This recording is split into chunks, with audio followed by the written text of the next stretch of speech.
त्याबद्दल आपले स्वागत. आपण पाहतात न्यूज. ऑल इंडिया ग्रामीण डाक सेवक युनियनच्या वतीनं विविध मागण्यांबाबत बेमुदत बंद पुकारण्यात आला असून मुख्य कार्यालयासमोर घोषणाबाजी करून शासनाच्या धोरणाचा निषेध नोंदवण्यात आला आहे. सर्व ग्रामीण डाक सेवकांना त्वरित खात्यात समाविष्ट करा. केंद्र सरकारी कर्मचाऱ्यांच्या धर्तीवर वेतनात सुधारणा करण्यासाठी माजी न्यायमूर्ती प्रमुख असलेली समिती स्थापन करा. प्रस्तावित खासगीकरण थांबवा. उद्दिष्टपूर्ती सक्ती करा. यावर्षी विविध प्रलंबित मागण्यांसाठी ऑल इंडिया ग्रामीण डाक सेवक युनियनच्या वतीनं बेमुदत संप पुकारण्यात आला. यावेळी डाक पार्सलच्या मुख्य कार्यालयासमोर कर्मचाऱ्यांनी तीव्र घोषणाबाजी देत निदर्शने केली.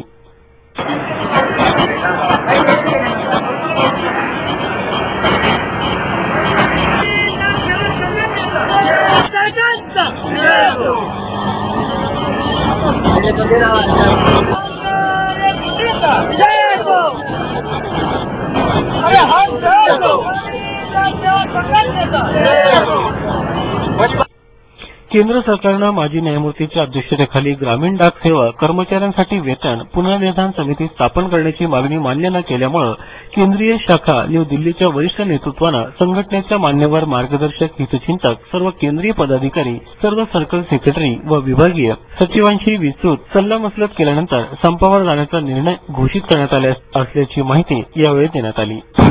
ग्रामीण डाक सेवक संघटनेतर्फे आज दिनांक 10 मार्च 2015 रोजी पूर्ण भारतभर सर्व ग्रामीण डाक सेवकांनी बेमुदत संप पुकारलेला आहे.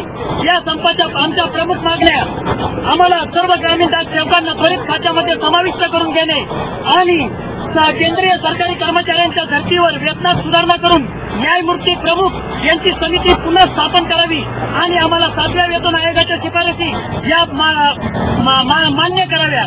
तसेच आपले जे सरकारने वृद्धापकाळांसाठी जे 65 वर्षांच्या नंतर सेवेतून निवृत्त होतात आणि त्यांना पेन्शन योजना लागू होते तसेच आमच्या सर्व ग्रामीण डाक सेवक संघटनेच्या बांधवांना 65 वर्षांच्या सेवेनंतर सरकारने पेन्शन लागू करावी ही आमची एक प्रमुख मागणी आहे.